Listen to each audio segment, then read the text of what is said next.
Kama enzi ingezungumza, basi tungepata mlango katika sauti ya siasa. Lakini enzi hii inakwenda kubainishwa na vijana barubaru ambao pia wamejiingiza katika siasa kwa ajili ya kupambana na maisha. Japo duru hii inaeleza ya kuwa siasa ni maisha. Karibu katika makala hii fupi katika vijana barubaru katika mlango huu wa sauti ya siasa. Jina langu naitwa Kasim Limbasa. Karibu tuwe sote. Asante, naitwa Sebastian Samikanga, ni katibu wa siasa na uenezi tawi la Uwanja. Sebastian Kanga, kwa kwanza tu, wewe ni mwanasiasa nguli? Si nguli kama unavyofikiria wewe, ila kwa kuwa umesema sawa. Pengine vijana mmekuwa mkijiingiza huko kwenye masuala ya siasa na tumeona mataifa mengi yamekuwa yakiwatumia vijana kubomoka. Hii sauti kwako inapenya vipi? Si kweli kwamba mataifa yametumia vijana kubomoa harakati za kisiasa. Ingawa wapo vijana pia kweli wanaotumika vibaya kwa maana ya kuvuruga dhana nzima ya siasa. Ni upi msukumo wako hasa katika kujiingiza huko kwenye masuala ya kisiasa? Ni kuisaidia jamii. Kwa namna gani? Siasa siku zote tumezungumza ni maisha. Tufasiri ni kwamba katika maisha lazima apatikane kiongozi, lazima apatikane msemaji, lazima apatikane mtu mwenye maono. Kwa mimi kwa sababu ninajua ninaweza kuwa sehemu ya wale ambao wanaweza kusaidia jamii, ndio maana niliingia kwenye siasa. Pengine hivi sasa umedumu kwa muda gani toka umejiingiza huko? Toka 2010, sasa hivi ni zaidi ya miaka 15. Ni yapi mapambano na matokeo chanya ambayo umekuwa ukiyashuhudia kwenye mlango huo wa kisiasa? Ni maendeleo. CCM imefanya maendeleo makubwa sana katika taifa toka kuzaliwa mpaka leo. Maendeleo makubwa sana. Yani ni vitu ambavyo vinaonekana wala sio vya kuzungumza sana. Kwa sababu Watanzania wengi wana macho, wanaona, ndivyo vitu ambavyo vinanivutia zaidi mimi niendelee kukaa kwenye siasa. Pengine kwa kudumu kwako umeshaweza kupata hata tafasiri ya wimbo huu, wataisoma wenyewe? Wataisoma ni wimbo wa kipinzani. Unajua vyama vya siasa ni kama ukewenza. Na ukewenza lazima vipatikane vichombezo huko. Wataisoma namba, maana yake walikuwa wanaimbiwa wapinzani. Wala sio Watanzania, walikuwa wanaimbiwa wapinzani. Na ile ni kwa sababu ya sera za Chama cha Mapinduzi, namna zilivyokuwa zimetengenezwa, na nyimbo zile zilikuwa zina kuzofisha tu chama kingine na kuambia tu namna fulani, lakini haina maana kwamba kuisoma labda ni kuwapiga au kuwafanya. Ni kama ukewenza, kuambia vimaneno waelewe tu kwamba hapa mtaisoma, kwamba tutashinda mpaka muisome namba. Ndio taifa letu linaelekea kwenye uchaguzi. Tumeona wanaharakati wengi nchi jirani wakiingia katika taifa letu, wakijiita wao ni watafasiri wa haki. Pengine nyinyi sasa vijana chipukizi, mkiwaona hao wanaharakati na mkiwa huko kwenye siasa, mnajifunza nini? Kwanza, kama kiongozi wa nafasi ya chini kabisa huko, na laani sana matendo ya namna hiyo. Kwa sababu hawa wanaokuja kwenye taifa letu, nchi zao haziko salama. Lakini wameona Tanzania iliyo salama sasa.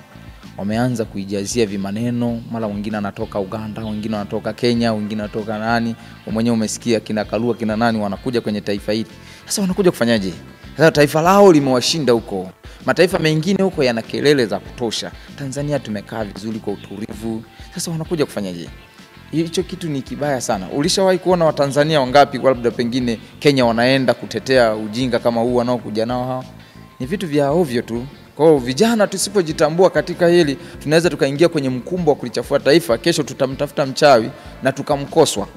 Na tukisha mkoswa ndo tutarudi tena kwanza, kumbe kipindi kile ndo tulikuwa. Sasa kabla hatujakosea, lazima tuchukue hatua sasa hivi kukemea sana matukio ya namna hii, kukemea sana vitendo vya namna hii vya watu kutoka mataifa jirani kuja kwenye nchi yetu. 2010 mpaka sasa mwaka 2025. Ni miaka takriban 15 imepita. Pengine hujawahi kushawishika kuingia kwenye kugombea nafasi ya aina yoyote? Hapana, kwa namna ya kugombea kwanza wakati ndo huwa unasema. Wakati wenyewe ndo huwa unasema. Mimi kwa sasa hivi sihitaji kuingia kwenye siasa kugombea nafasi nje ya chama changu. lakini ndani ya chama nitagombea nafasi ambazo nitakuwa naona hii inanifaa, nagombea. Lakini nje ya chama bado sijafikia maamuzi hayo, wala hata hii 2025 sina nafasi yote ambayo natamani nigombee. Ni yapi matamanio yako sasa kuhusiana na masuala ya siasa? Ufike wapi? Mimi siasa natamani kweli niwe kiongozi ngazi za juu kidogo kutoka nilipo kwenda hatua nyingine. Lakini hiyo huwa wanasema wao ambao wananitaka mimi. Lakini chama kimebadilisha mfumo katika masuala ya kuwachagua watiania. Hivi sasa wanahusishwa mpaka wajumbe wa mabalozi. Hii ni kwa sababu gani, au hofu ni nini? Hakuna hofu. Ni swala ambalo sisi viongozi wa huku chini tumelipokea kwa furaha sana. Kwa sababu mtu atakapochaguliwa anachaguliwa na wengi.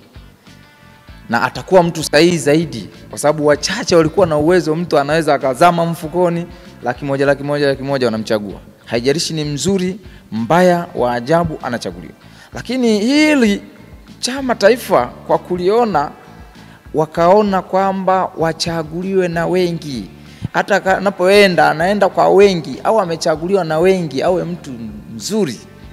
Kwa ili tumelifurahia sana. Kwa sababu walivyo wengi unaohonga shingapi? Katika mfumo huu wa kutafuta kula, tumeona watu wengi wanajitokeza kwa viongozi kama nyinyi ambao mnawakilisha jamii kupitia ngazi ya chama. Pengine mnasimama katika msimamo upi ili msiweze kutumika na kuyumbisha chama pamoja na jamii yenu? Kwanza kiongozi kuwa mfasi wa mgombea ni kosa. Kwa mujibu wa kanuni za chama chetu ni kosa kubwa sana. Lakini makosa hayo yamekuwa yakijirudia sana kwenye chama chetu. Unaona kabisa viongozi wanakuwa wafasi wa watiania. Wakati mwingine mpaka wanazunguka kumsemea mtiania. Ndio kwenye chama chetu ni kosa. Na hata hivyo inakosesha afya ya siasa.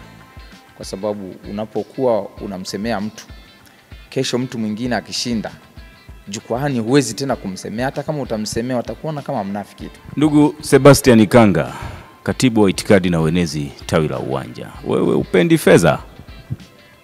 Fedha hakuna asiyeipenda. Hakuna asiyeipenda fedha. Lakini inategemea inakuja katika mlango upi, inapitia katika mlango upi.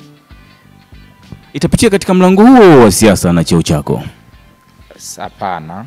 Na hata kama ataniletea fedha, kuna msemo mmoja bwana mmoja anapenda kusema kwamba vitumbua mle, senene mle, akili ibaki. Kwa fedha watiania sio kwamba hawana, wanazo, wanatoa.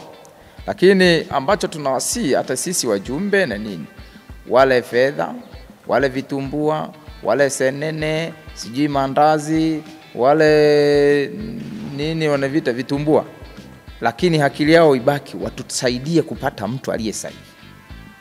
Yaani katika kuchagua tuambizane kwamba tunamhitaji mtu sahihi kwa ajili ya kuwatumikia wananchi hawa. Sasa ule msemo wa chukua chako mapema na ponda mali kufa kwaja, huu umekupita kushoto? Hapana, kwanza huo msemo ni kukosa fikra. Huo ni msemo wa watu ambao walikuwa pengine anausema akiwa amekunywa. Huwezi kusema ponda mali kifo chaje. Unapondaje mali wakati kifo unakijua kinakuja? Unajua hapo ulipo pia mnagombea nafasi hiyo? Hapana. Nafasi nilionao mimi kwamba kuna watu wanagombea, wanaitaka. Sawa, kwa sababu ndio demokrasia ya chama chetu. Tunapozungumzia ukubwa wa demokrasia ya Chama cha Mapinduzi ndio hivyo. Hata kama ni leo wakijitokeza, wakati ukifika uchaguzi, waje vijana wajaze nafasi, wakishinda wataniongoza. Kwa nini umesalia pale pale miaka 15 yote? Uchaguzi haujawahi kufanyika? Uchaguzi mara nyingi tawi kama hili la Uwanja unafanyika, lakini wananiogopa. Sielewi kwa nini wanaogopa katika nafasi yangu. Najikuta nimejaza peke yangu nafasi imetangazwa, wenzangu wote wanajaza, unakuta wapo 6 7 wanagombea nafasi ile, lakini mimi unakuta nimejaza peke yangu tu. Watu jaze nafasi, ule utamshindaje?